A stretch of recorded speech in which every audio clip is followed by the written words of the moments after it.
APN, the Daily English News Service, brought to you by Arakan Network today, Friday, 6th of January 2017. As for me, your daily host, Mr. Sajid Salam, saying Assalamu alaikum warahmatullah. Headlines by through the blogger news. Rohingya villagers claim seized homemade guns was made up loud by acting LIU commander. Genocide or not, time to act on Myanmar's Rohingya crisis. Government report to Arakan state would be laughable if it were not so tragic. Now, news in detail as follows. Arakan Rohingya villagers claim that the story of homemade guns allegedly seized in Mang Jidang village to Arakan, Botidang township was made up by the acting light infantry unit commander since his practice of extortion was recently exposed, and this was his plan to divert attention away from him. Today, on January 5th, 2017 in the morning, the soldiers from the Light Infantry Unit 564 and the border guard police from Pong Dobing came to Dar Pian Saya village track. They ordered all villagers from Singong, Dar Ping Saya and Gyam Hamlet to report to the school located in Dar Ping Saya with the house's registration list.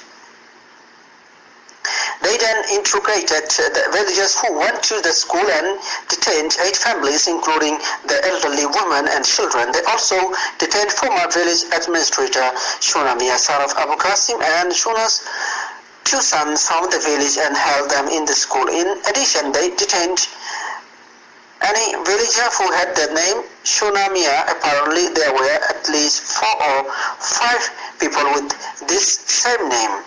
The villagers said that whilst they were interrogated at the school, they were all beaten by the soldiers and the police, including the young and the old.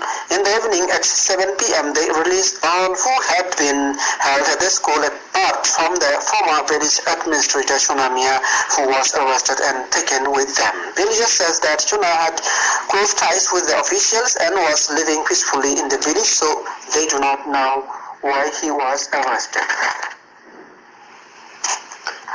The word genocide is a loaded term. Lawyers, human rights advocates, government and militaries often spend too much time arguing the finer point of law over whether this crime had actually occurred in areas where there is no doubt that great atrocities took place. In Cambodia, in the Kamarov tribunal where Pol Pot former henchmen are facing charge of genocide, such arguments are being hotly contested. The expulsion of ethnic Chinese at the point of gun by the Vietnamese in the late 1970s is another example. The debate of what constitutes genocide continues to this day in regard to the massacre of communists by Indonesian authorities in the mid-1960s or their treatment of Christian in West Timor during its occupation 3 decades later.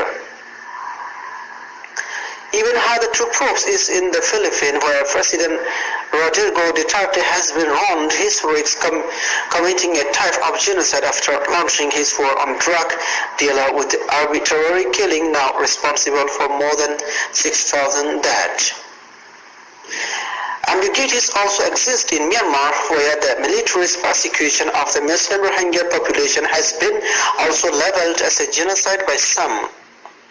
Lawyers might also argue against, despite overwhelming evidence that gross atrocities have occurred since October when the latest round of violence erupted in northwest Arakan state. There, tens of thousands of Rohingya have been forced to flee into neighboring Bangladesh, and with horror stories of murder, rape and torture.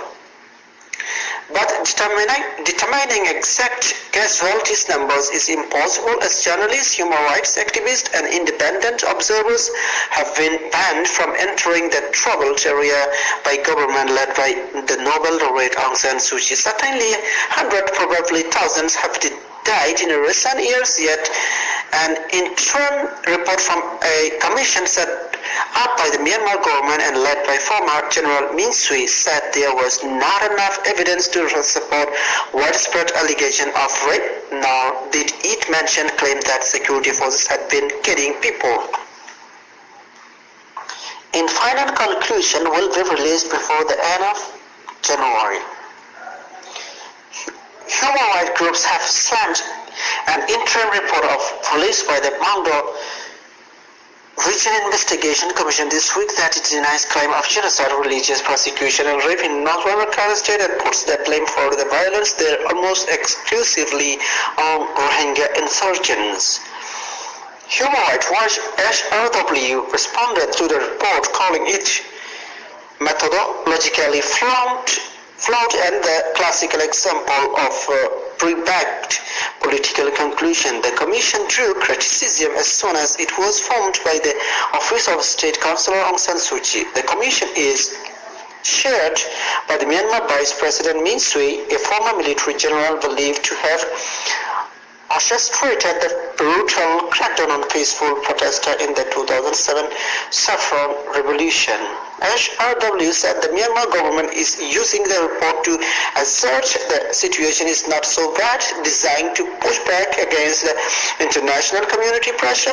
The astonishing finding that there was no religious persecution against the Rohingya because the mosque is methodologically flawed. HRW's Deputy Director for SF, Phil Robertson, told Anadolu Agency, this commission is turning out to be precisely the Myanmar government whitewash machine that we feared it would be when we first saw the list of members, he said. So this is for today from APN English News Service. Thank you for watching our APN News. Please stay tuned for more updates. There is still to come more up next every day.